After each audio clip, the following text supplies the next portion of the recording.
Hello there, I'm George, or Borge, and I run a video production company and events company called Echt.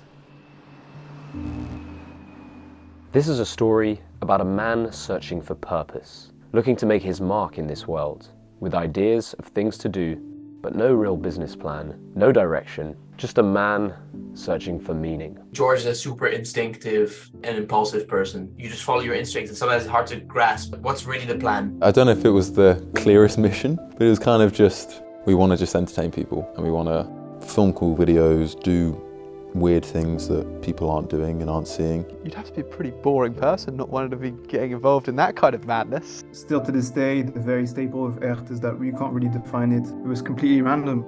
Now the story's far from complete, but I at least wanted to kind of give 10 lessons that I've learnt over the course of running a startup.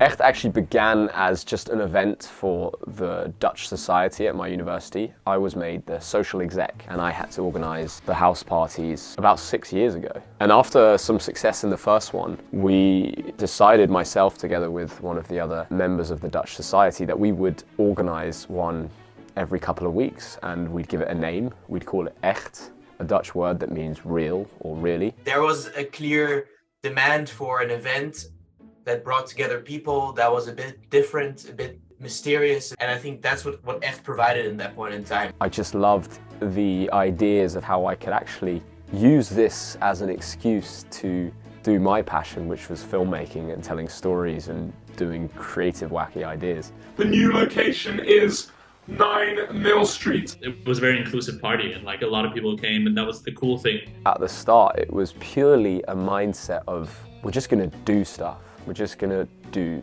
make, create, do things that we've never done before. I think that a lot of people don't have that kind of just do attitude. A lot of us needed a little bit of a push to do a lot of the weird things that we did. And I think George definitely supplied that push sufficiently. The just do attitude was sometimes tough for me because I was more of the kind of risk averse person and kind of considered what could go wrong. I was that voice in the room. Looking back at it, it was absolutely fundamental to why it worked out.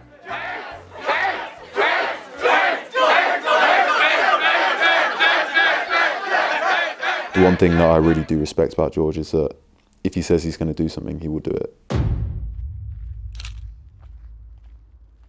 We always made slightly wacky promotional videos to promote our parties. It was like, we've got a road sign, we're going to go out and we're just going to film these 3 geezers holding a road sign with our party name written on it. That's where this guerrilla marketing mindset began. Doing it with a group of my best friends at university. We lived together and therefore we were always together, always able to bounce ideas and engage on it, so things just moved faster. We did a video where we took over one of the library elevators and just had a party, and it might sound ridiculous, but it was just a lot of fun. Welcome to Echt, the lift. It really drew a lot of people, and at first unintentionally, but then when it was clear that that was working, we did more. Do this in Simon!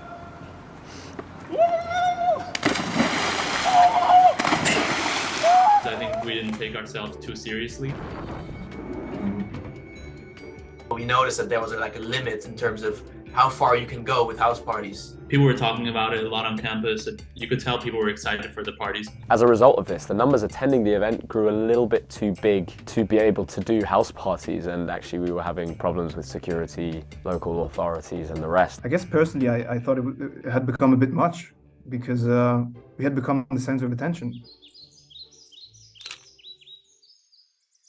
Some people try to monetize too soon, and that's perhaps what puts their audience off, because they're wondering, why do I pay for this? Whereas we built up the demand so much, people loved our events, and we just did it for fun and for free because we wanted to do it for free. In doing this, people were willing and happy to pay for our events. We did our first ticketed event around November 2018. It was a 400 capacity venue. To be honest, I think I had quite a lot of confidence in our ability to draw people to the parties at that time. Did I think it was going to sell out? Yeah, I'm an eternal positive optimist, so I was 100% sure it was going to sell out.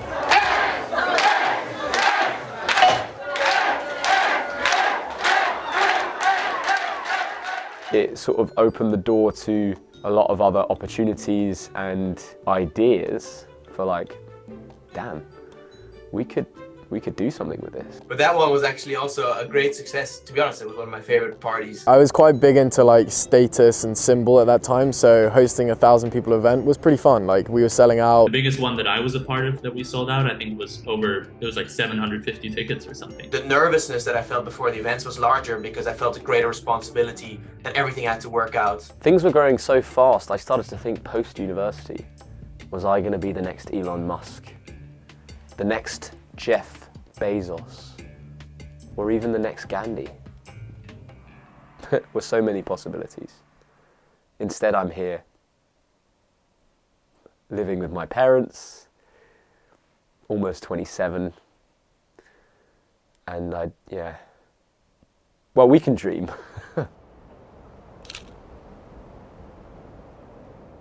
There was this one time where we'd set a date and we didn't have a venue, which if you ever host events, like you obviously book a venue, right? Like that's your first starting point. We had like people from the team going door to door, like running around our student town, like banging on doors of friends, like asking people in person if we could host a party there.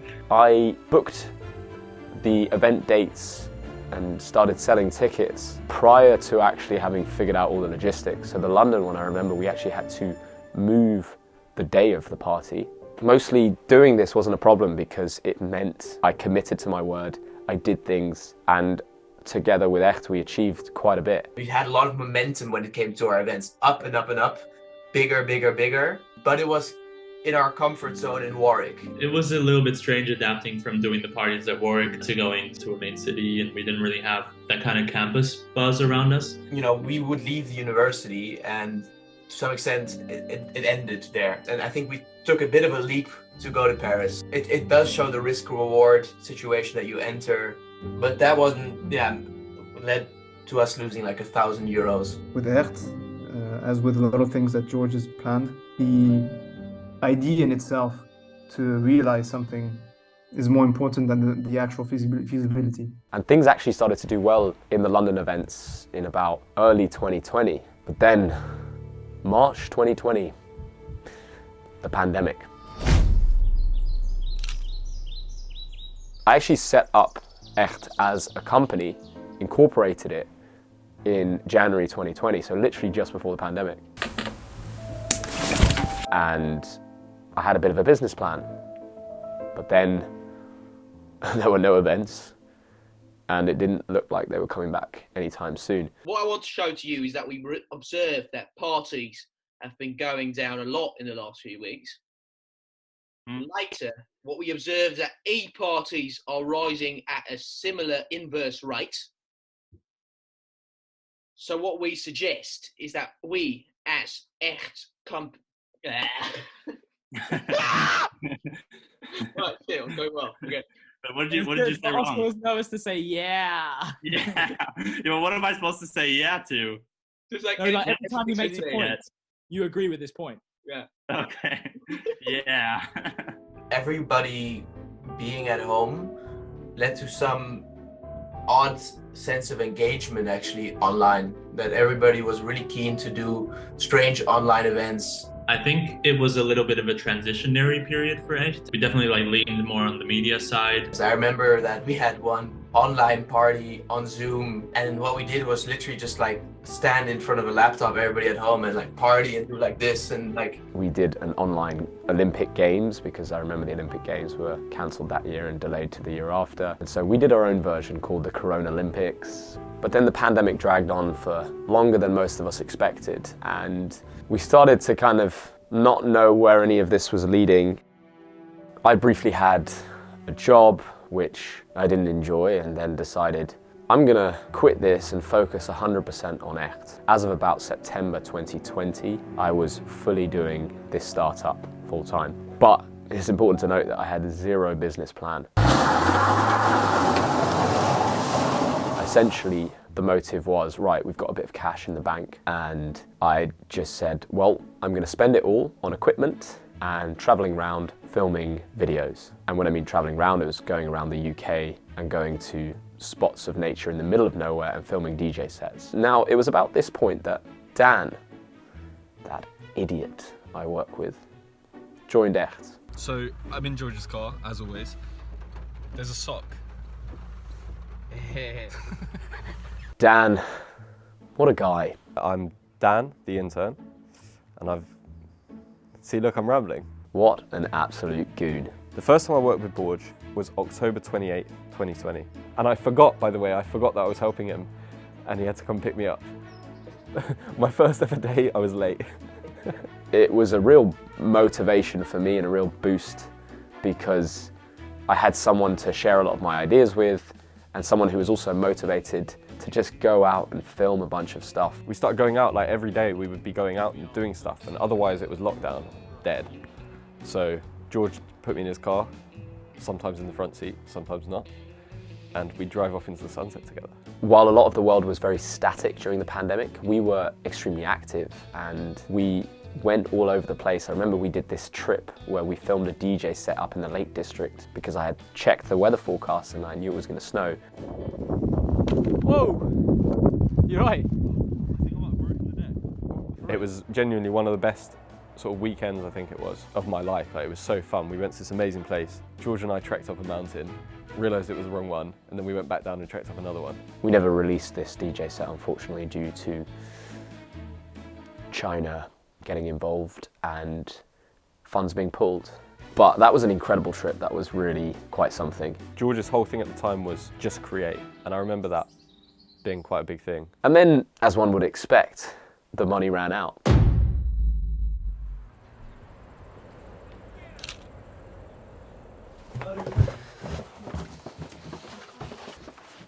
This is the office, the Echt office. This is where I spend most of my life. All the filming equipment is literally just in this bit here. Sound equipment down there for events.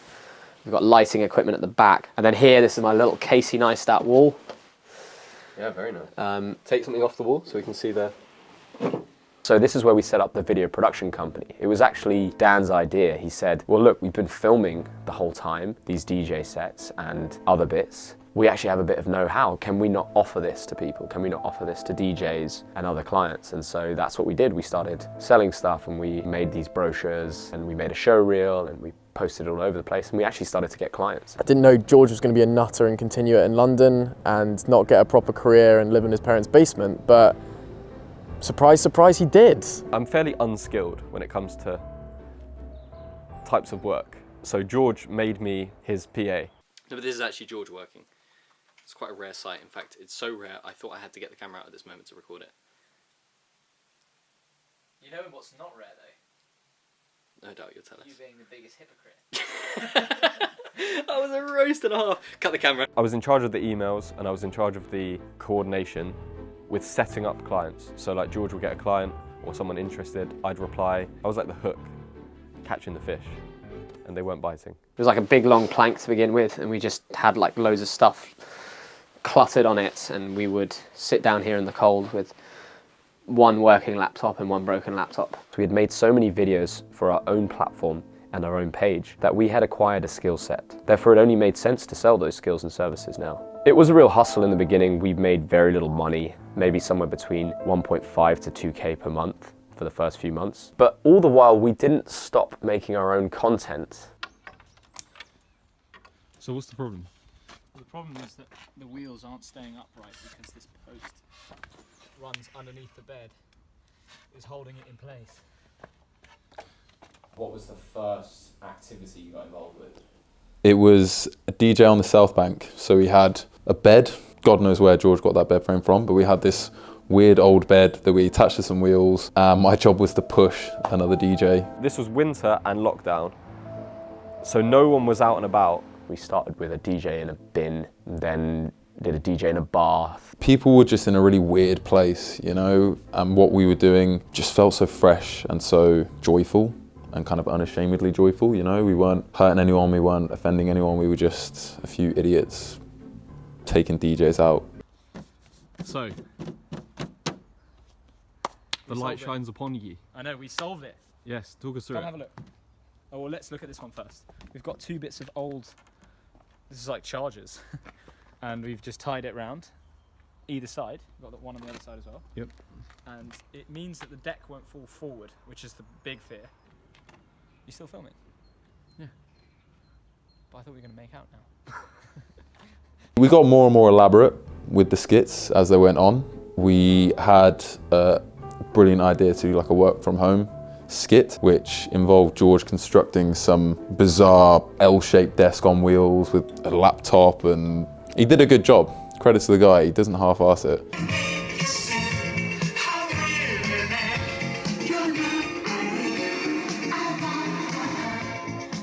Although we made no money out of it, so from the business side, it didn't seem like much. It actually boosted our audience massively, especially because in that time, things started to open up again and it looked like events were returning. Going back into events being open after COVID, it was the first weekend, I think. It was a bit of an unknown, certainly for me, because I hadn't done an event before. I didn't know how they would quite operate and how it would transfer from doing these weird, crazy skits in the park to actually throwing a proper event. How are you feeling? Yeah, oh, this is a tiny camera. Yeah. Does it have good sound? I think, yeah. Yeah, I'm excited. It should be first party back, so it should be good. We shall see. We shall see. Welcome to the party. Now I quickly realized that I had too many things to focus on. There were the videos and the skits that we were doing for our own social media, there were the events, and there was the video production company. And each one of these things took a lot of time. So it just didn't make sense to focus on all of them. So I decided to focus on one and really build that up, and that was the video production company. And I also had a couple of friends helping out, and it was more of a formal business at this point. We've got targets of amount of money we want to make, but it was an odd period because the company was not growing. It was very static.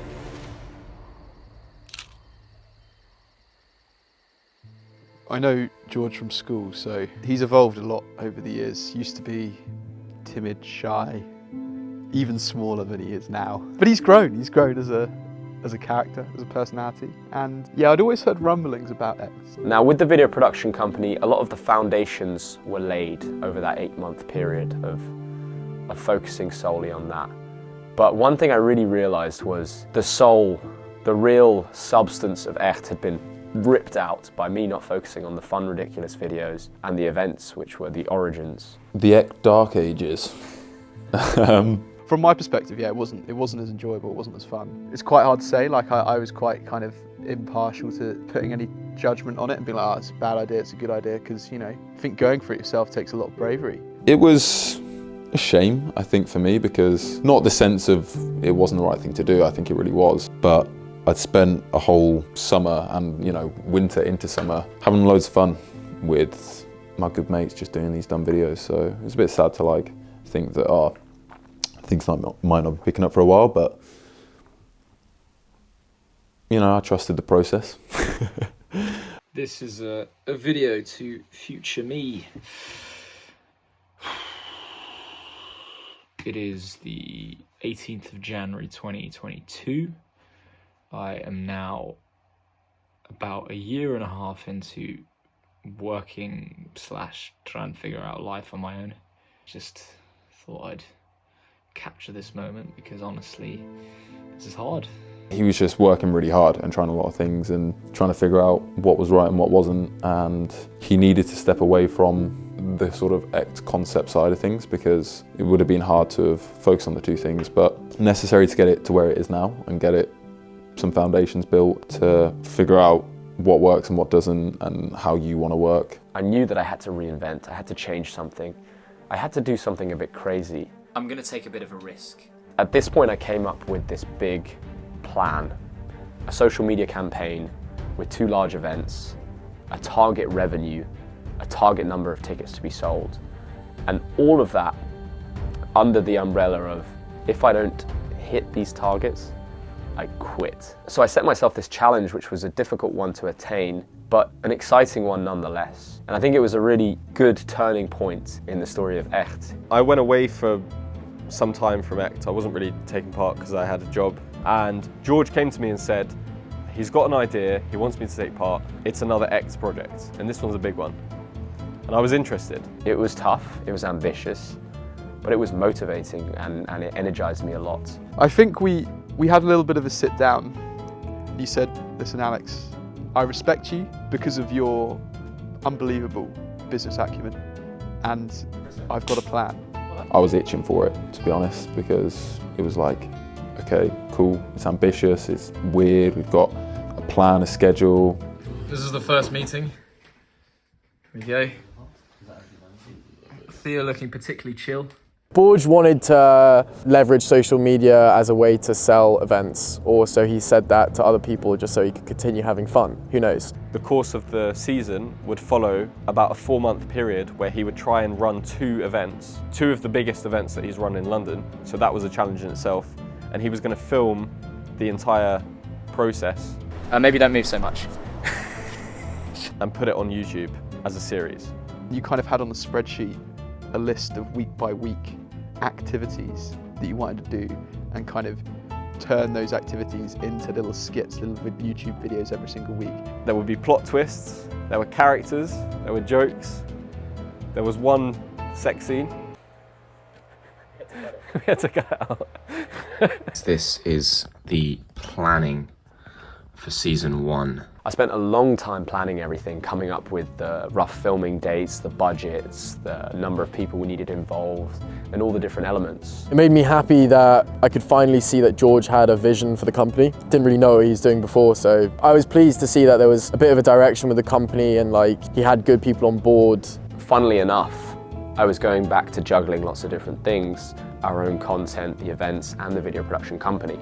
So I really learned how to organize my time. I literally organize every 30 minutes of my day. The week before, I would say, this is what I'm going to do Monday at 8 a.m.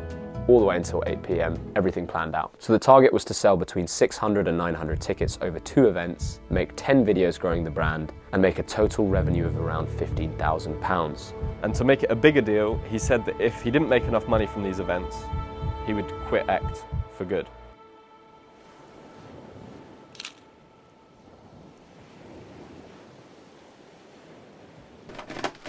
Normally they're really nicely rolled. You didn't see this. I don't know why I'm filming this, but it's actually quite entertaining. You're telling a whole story about the cables. Well, it's all like worst case scenario. It's going to be in the behind the scenes of the seasons, and worst case scenario, it'll be in your documentary when we're retired. Oh yeah, that documentary. George had, I think, spent 2 or 3 months before we began filming, planning everything. We were all going to be a part of it. We had our characters, and then next thing I know it, we're on a film set in Brixton. I arrived there, I'm in my suit, and we did some sort of Wolf of Wall Street where George was effectively a messiah that was going to give us life and blood and break bread with us for the next foreseeable 9 episodes. I'm not fucking leaving!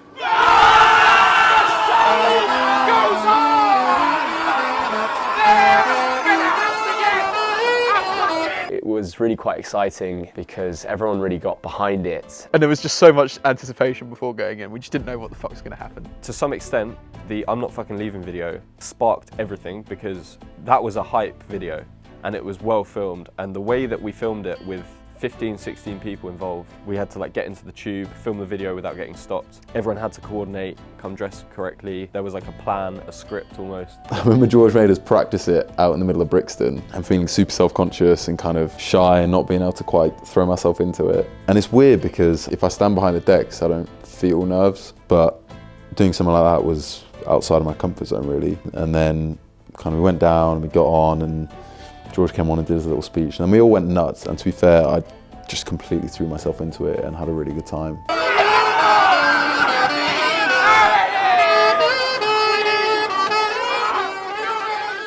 The week after, I left my room twice. And that was to get food. It was traumatic, and people were trampling all over me, and Tim did quite a lot of damage. Look at the video, Tim did damage to me. Each episode, each little event that we filmed was exciting. We went to the White Cliffs in Seven Sisters. The White Cliffs was such a cool memory. Like, when do you do that? You know, when do you get to go and be surrounded by a bunch of your mates, playing music, looking at the ocean, standing on top of a cliff? And that's just the sort of thing that Echt is, which is why I love it. We did a DJ set on the South Bank, we did a moving band on wheels, we did a mini pop-up festival, we did a party on a train. It kind of turned up to each one of them not really knowing fully what to expect, and there was always anticipation. I think episode 7 was one of the craziest ones, which was the party on the train, because we managed to somehow get quite a few people, and it was just a bit of an unreal thing to do, to have a full DJ set up on the train and everyone partying along. And it was the first time that we had our sponsors coming in, Jubel, so we all had free beers as well, and I don't know, there was a good energy about it.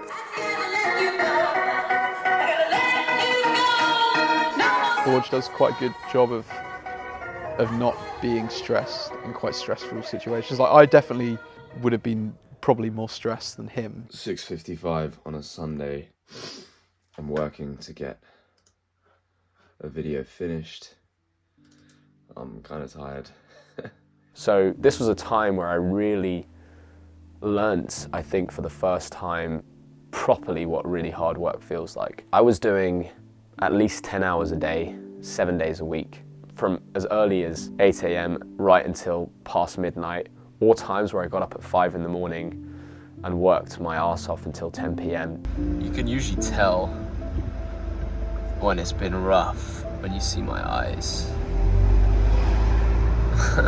It was hard work. So we'd be going out week in, week out. If we look at the weather, see when was going to be a good day, had a discussion about where would be a cool place to go, and then he'd tell me where to meet him.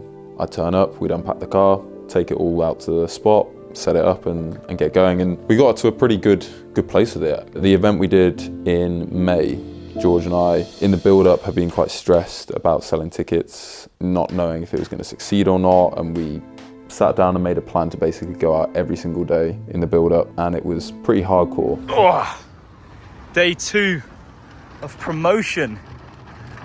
Look at this dedication right here. I think we were feeling a little bit demoralised. The weather wasn't great, so it was hard to get a huge response from people. I mean, it rained on one of the days. And I remember turning to George on maybe Wednesday of that week, and his eyes were all red and bloodshot, and he looked like haggard, you know? I thought, Jesus Christ, this man needs to sleep. In the video clips, you can tell that I'm tired and deteriorating, and my eyes were red. And then about 2 weeks before the final event, the big finale, I was actually feeling like I was burning out. I didn't think I could do this anymore, and I lacked the motivation to be too elaborate with anything. And I actually considered quitting at that point, which seems ridiculous, because why quit just before the finish line? I am burning out. I'm the only one motivating myself most of the time. We had a lot of people involved on the weekends, but during the weeks it was just me down in this basement, telling myself to get up every morning at 7 a.m, sometimes at 5 a.m, making sure I finish things before going to bed, so trying to stay awake after midnight. So that was tough, and I almost ran out of the will to do that.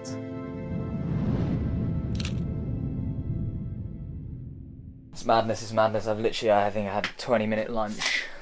Haven't even had time to pee, and I gotta go pick up a camera all the way in King's Cross, then promote ticket sales, then drive all the way to another cameraman's house and give him a load of equipment, and then a bit of editing, and then bed, and then up at 6 a.m.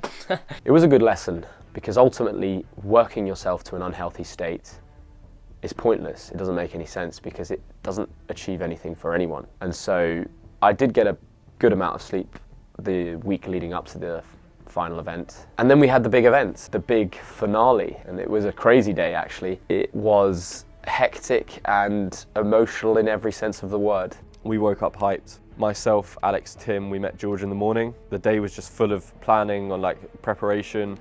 We'd bought all the alcohol from Costco the week before, and it was very much like, if the bar goes really, really well, then it could be big profit, thousands profit. But if it doesn't, then it could be minimal. And it's all that work we've done the previous 3 or 4 months. It's just coming to, nothing. It was such an ambitious event, I think. I remember George saying that it was 400 odd capacity and thinking, wow, okay, we're going to have to really work to get this to get this done. But all this organisation stuff in our head, that we can't mess up this or mess up that. You've got to remember to do stuff bang, bang, bang, bang, bang on the day. I think I must have started the day at about 8:30 a.m. and I didn't get to bed till the next morning at about 7:30 a.m. When things got going, it was just absolute chaos. Hello, welcome to the party. Thank you.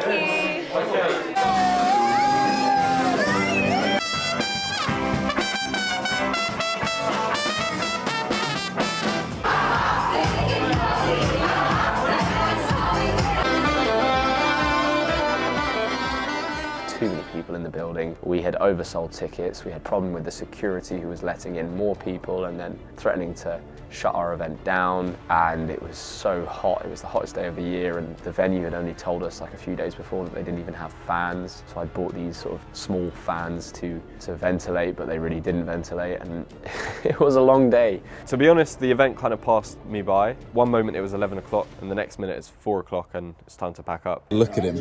I'm Look wrecked. at him. Have you seen my eyes? Oh my goodness. I look a mess. A lot of these nights, I always feel like I experience so many different emotions. Except love. Life's never perfect, but like, we said we were going to do something and we did it, you know? Amen. But it was a great event. We got great feedback from the people that came.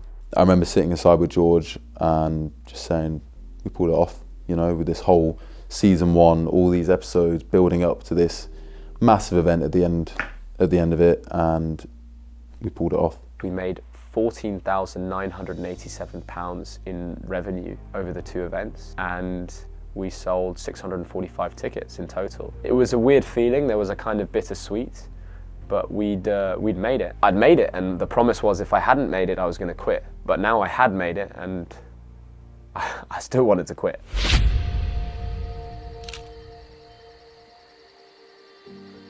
For me, I'd felt like I'd gone through some intense experience that had affected me in every possible way, mentally, physically, and kind of spat me back out. And I think one of the key points was just having a bit more of a work-life balance and taking things just a bit slower. You know, there just wasn't any need to work after a certain time of day or on the weekend if I didn't need to. What was important was to work out what went well in these 2 events and what didn't go so well, and learn from those and do it again. And so we did 2 more events. I found Wally. Yes, you have. Wally, mate, how are you? A new face. What's your name? Gandalf Jr. Gandalf Jr. Who's your dad? Who's my dad? I think the government is going about as well as this interview. How's the beer? I like Italian beer. And these 2 events actually went really well, and I would say that is down to that reassessment mindset, that evaluating mindset of like, right, what can we do better? How can we change things? How can we be more organized, more efficient, more professional, and just smoother with our operation? And I think that happened with a lot of things, even the DJ sets in parks. We had a whole process to it. And we were out every weekend in the summer. Hello. We are Echt. We're just a little concept, and we've got some music for you and some free beers. And it's really nice because it almost feels like we're at the start of something now, which is a shame that I'm moving, because it feels like Echt is just about to start really hitting its stride. I think actually Echt has quite a strong purpose, and that purpose is really to bring together people through engagement, through humor. It's rather strange what Echt has evolved in, because usually entrepreneurs try to identify a problem and then come up with a solution, a marketable solution to that problem. I think Echt takes it the whole way around, and it just invites people to think of the most problematic situation that they could put themselves into, and proposes to create a creative solution to it. It might be a threat to it evolving as a business, but it's also the essence of how it started, really, because we had no idea what we were doing. I'm taking a pause from the events. I'm not sure when those will come back. Borge has got to go away for a while, do some spiritual stuff, and we'll see. I think it's an attention-seeking thing. We've heard it all before, you know.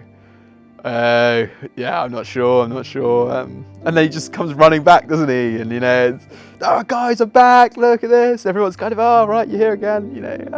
It's always evolving. This is the thing. Echt is always changing because Echt is not really about the videos, nor is it really about the events, but it's about the friendships that we built along the way.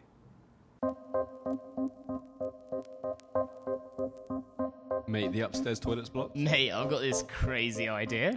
Go on, what's that? We should do a rap. Really? Yeah, mate, let's do it. My name's Borge, not George. Change my name, that's the game. There's no aim, it's pretty lame, it's all the same. Live with mum and my dad. Life's alright, not too bad. A little sad, not a lad, lol.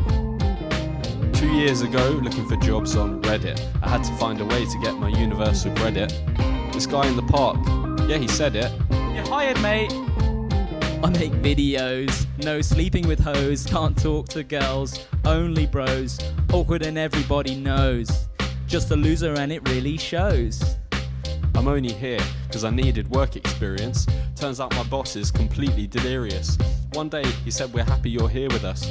I've been in a bin, I've been in a bath, I'm not serious. So it's me and my guy, he's a little shy. He's the intern, I always make him burn. He's pretty crap, he doesn't know what he's doing. Every time, he's just fluing. Can I come home for dinner today? Nah, not tonight, man. But what about the lasagna? My mum said you come over too often. Go on, Henry, give me some guitar.